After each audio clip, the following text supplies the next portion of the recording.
It is such a pleasure to bring you the changing seasons, cyclical character and evolving atmosphere of Skylarks Garden, and we recently completed filming of the late winter landscape in this gorgeous, sustainable, wild round the edges and wildlife friendly plot in Kent, southeast England. In this video we welcome you to our look back over the horticultural highlights with the creators and custodians of the garden, Skylarkers Gertie, hello, Ellie, hello, and Rex. Hiya. And Safi the rescue cat, who is getting more comfortable with me. Safi doesn't run away anymore, it's more of a casual saunter in the opposite direction. Later in this video, we consider the art of good garden seating and how it can create an immersive sense of place and sense of purpose in the garden.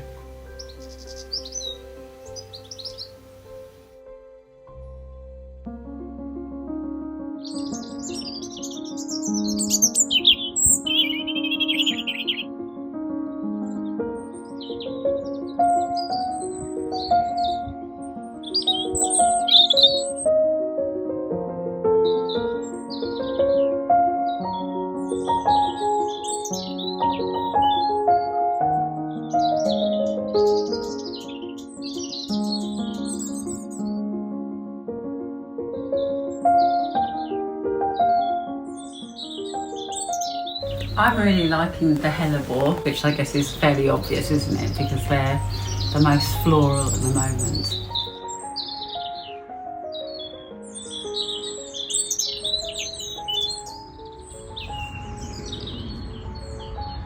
But also because I don't have a very high success rate with them, so when they do well, I'm always like really pleased.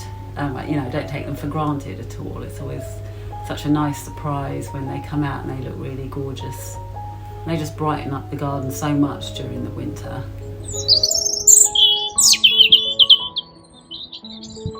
She says she doesn't do too well with these plants, but she does a lot better than I used to. But I think they've evolved, haven't they, hellebores? They used to be, you didn't get the variety that you get nowadays, and I think they've probably tried to make some of them a bit more hardy and what have you. And I like it, the bit I see through her eyes, because I can't get out there now. I sit here, but she does photographs of it. She puts it on her shared album somehow, and I see what she's been looking at that way. I do see the flowers, and that's quite nice.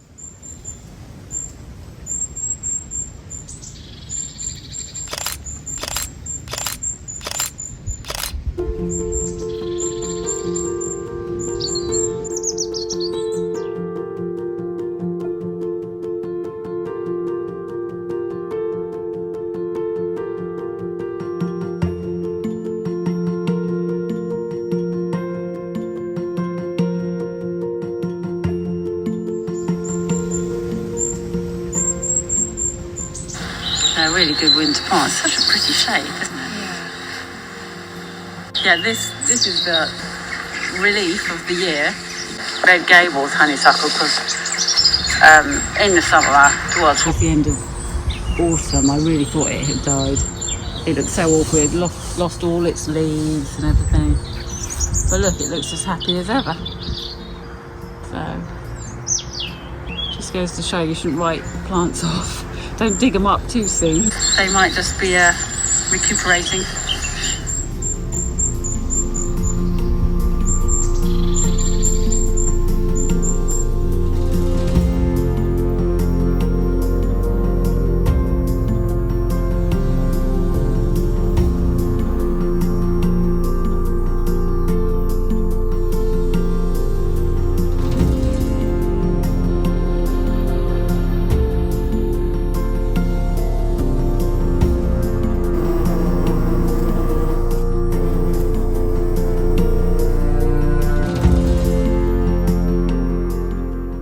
Skylarks has a range of habitats for wildlife, from gently decomposing logs and branches to the permanent presence of rocks, all of which provide shelter and sustenance for insects, amphibians, small mammals like hedgehogs, and birds. Over time, these features are transformed into weathered, moss-covered, and fungi-filled unique works of garden art.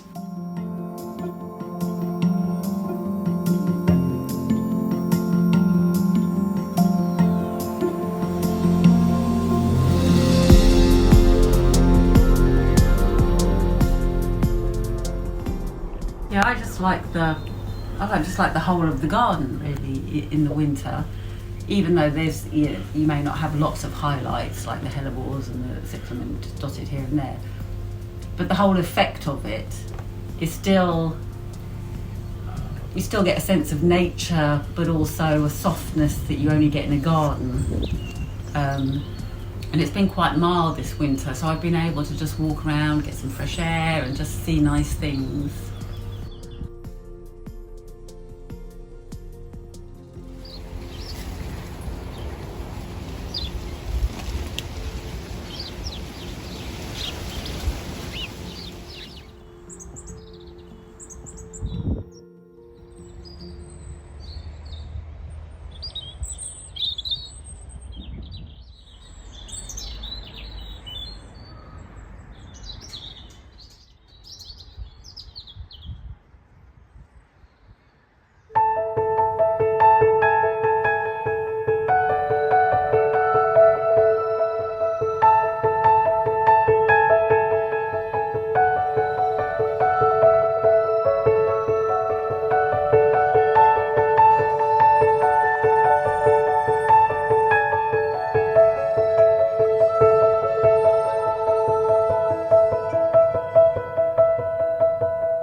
Well, my favourites have always been for a long time the forget-me-nots. Beautiful, because they're so friendly looking, and they really like clay, and they will self-seed, so they're no bother. They don't look too bad when they go over. They're so reliable, and they come at the right time to kind of cheer you up after the winter. And I don't know, I've just always really, really liked them.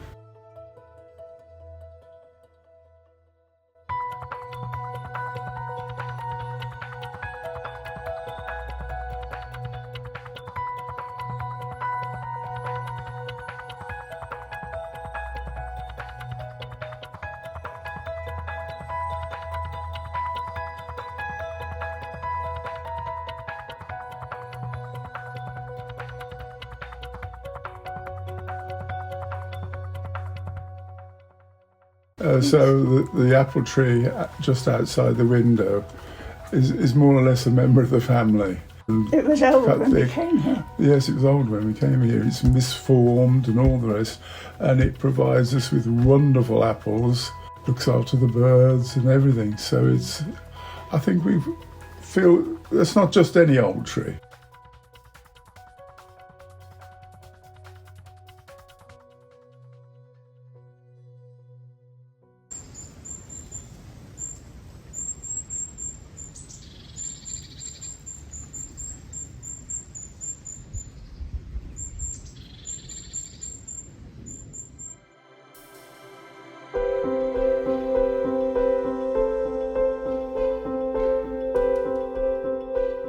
The cotton balls tree, as we call it. Yeah, I mean that big snowball tree there. When I bought it, it was before we had this extra land, and it was a standard in a pot on the patio. It must have been tiny. And I decided to plant it out there, and bought a couple more since to go further along.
Yeah, and when things self-seed of their own choice, it's like a gift, isn't it?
The nerines, a big bright splash of colour up against the dogwood that's slightly darker, and the colours sort of bringing each other out, and that's a nice little view from the house that I really like.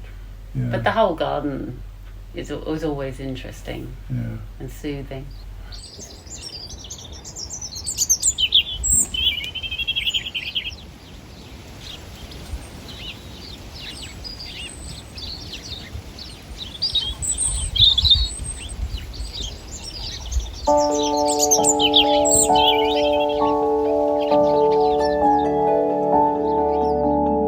Has there been anything unexpected about the last year in the garden?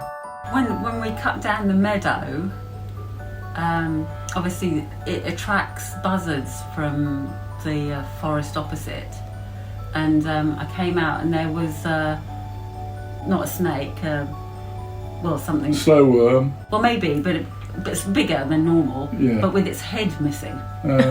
So obviously a buzzard had come along and spotted something coming out of the meadow and had come and just taken its head for some reason. Gosh. So it's like there must be all sorts of wildlife going on that you don't know about, and until you find the corpse as evidence of it.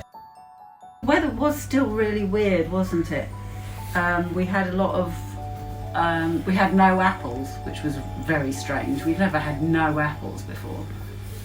So that was weird. And some plants seem to have died, so I'm very pleased, especially I told you before about the Red Gables today, looking very lush already, having looked like it might not make it. But we had great periods of no rain at all. Though they kept on saying there was rain coming. Here it didn't rain, and then for weeks, and then for another couple of weeks it rained every day, and you got pools out there.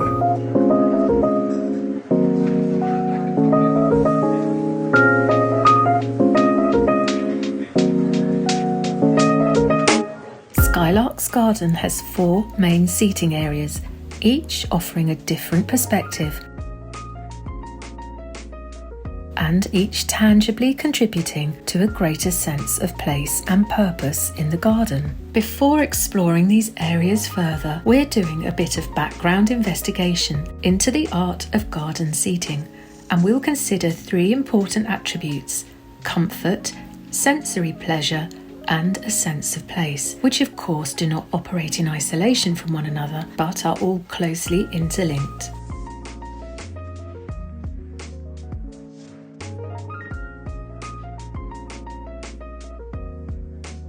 Comfort. This can refer to physical comfort, for example, a relaxing cushioned chair or cocooning hammock, enjoying adequate shade from direct sun in summer and shelter from winds and rain showers. But it also encompasses psychological comfort, such as having a reassuring sense of seclusion and privacy.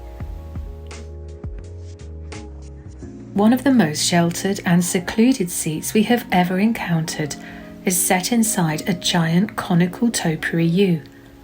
The wooden seating material is highly sympathetic to the space, and this adds to a comfortable sense of harmony. Nothing feels out of place, It is as if the tree itself is offering a place to sit and rest. Humans are not trespassing. The tree is inviting us in. Gardens may not automatically provide a place for private, sheltered or shaded seating, so vision and patience is necessary while new plants grow to the required size. Large pots, albeit requiring a large budget, can provide an instant sense of screening, and excavating a sunken seating space is another approach. Trellis, screens or canopies can also be used for more immediate effect.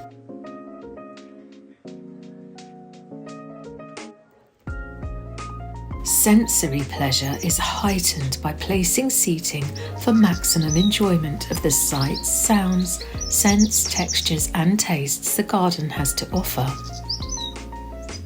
Thoughtfully placed seating encourages us to appreciate the best of a beautiful view, or take our time with a closer, more intimate interaction with scent, colour and foliage forms around us.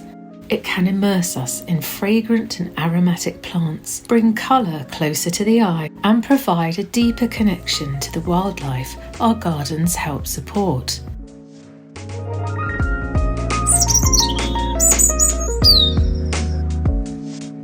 Sometimes we need to combat less desirable sensory inputs.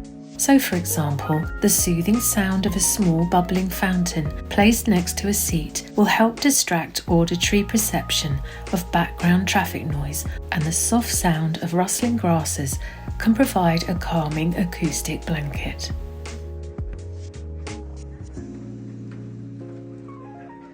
Thoughtful and creative seating can help emphasise a sense of place so that we perceive our immediate or wider surroundings in a more nuanced, layered or authentic way, and connect emotionally and meaningfully with the garden.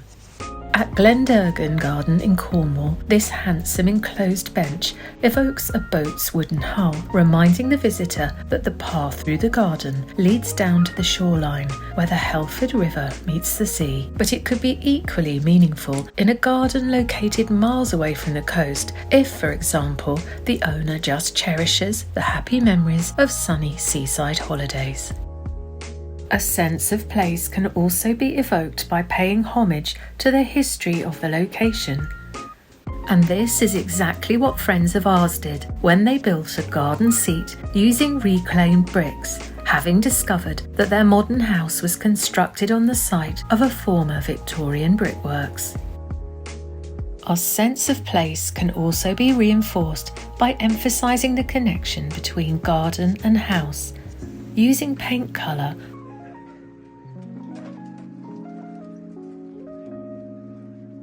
or architecture as motifs.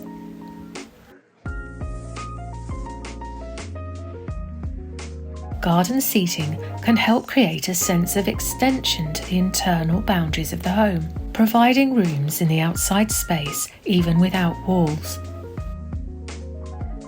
In contrast, seating in the garden can also draw us away from the house as a point of reference and remove us from domestication by emphasising wilder, more natural elements, creating a sense of place in nature.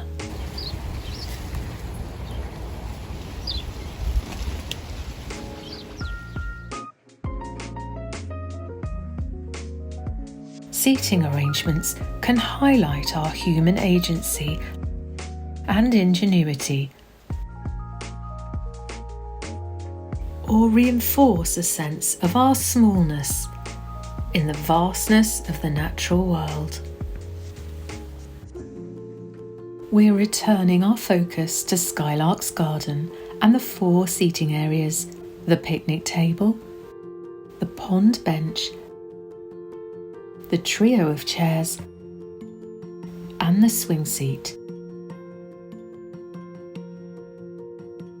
At the high point of a gentle slope at the top of the garden, a sturdy picnic table is positioned with a heavy-based cantilevered parasol for shade, providing a clear view across the lawn and meadow to the borrowed landscape of ancient woodland beyond the garden boundary, and over the rose beds to the ornamental urns and the old apple tree that was growing here long before the house was built. But the arrangement hasn't always been this way, and as Gertie explains, successful seating can be a process of evolution. I think the most important thing is what you want to be able to see when you're sitting down. But the constraints may stop you putting things where you want them because of the nature of the ground and the wind.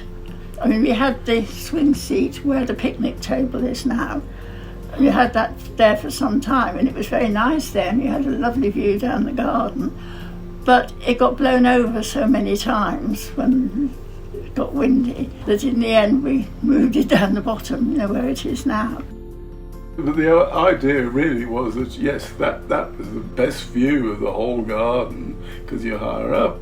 From this vantage point, seasonal changes and the evolving tapestry of colour from flowers and foliage can be fully appreciated. This viewing point immerses one's senses in the garden while remaining physically set back from it, hinting at distant wildness while retaining domestic comforts and functionality.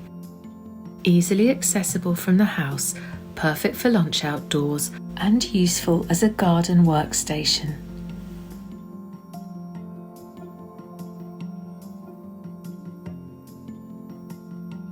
While the picnic table offers the bigger picture, the pondside bench draws you into a beautiful miniature watery world, an unfolding seasonal drama of life, sex, and sometimes danger that plays out before you.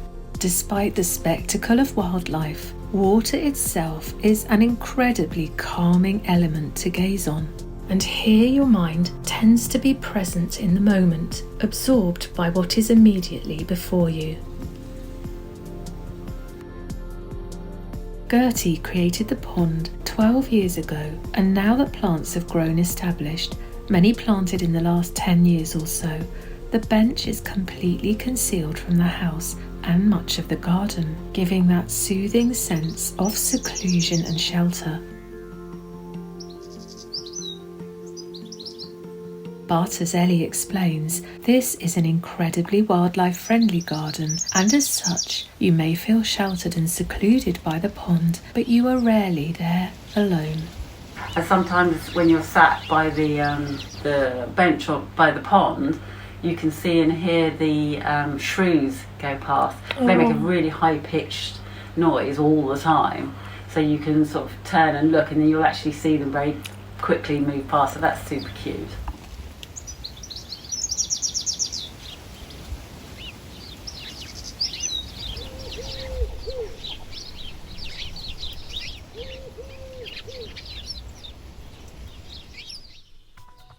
The three chairs in amongst the ivy, they are slightly raised up, in fact, although the earth is starting to compact a bit.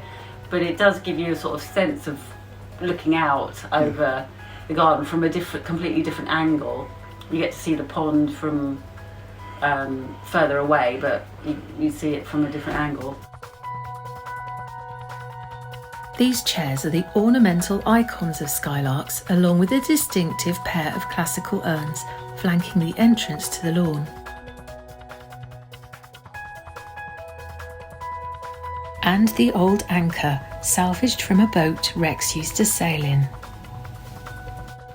They add to the sense of place through personal history. They also represent features of the original and considerably smaller footprint of the garden, before the Skylarkers purchased a portion of farmland that was being sold off, expanding their plot into the former field. From this seating vantage point, there is also a sense of place in the wider agricultural environment.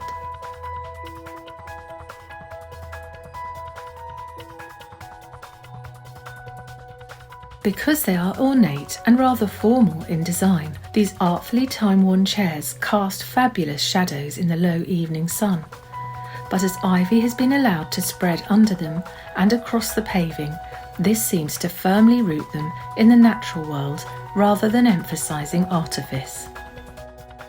As the Skylarkers remind us, this is more than a garden. It's a wildlife nursery.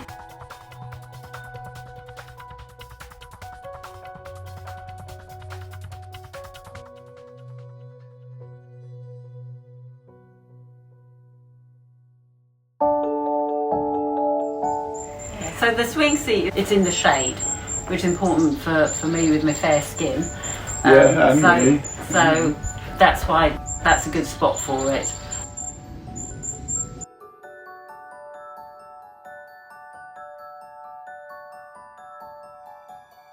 Safi clearly also enjoys this favourite spot. With the primevally relaxing rocking motion of the swing seat and surround sound birdsong from the leafy light dappled canopy above, this is an immersive experience of a wilder part of the garden, furthest from the house. Yes, when you're just, the other nice thing about the swing seat is you can just sit there and you will see little Jenny wrens come next to you. You'll hear the mice, sometimes you'll even see the mice.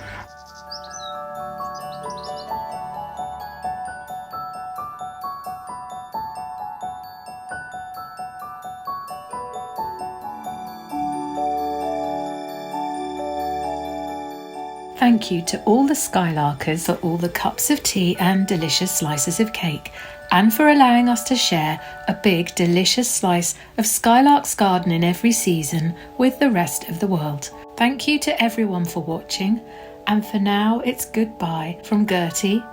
Goodbye. And Ellie. Goodbye. And Rex. Ta-ra a bit. Ta-ra a bit.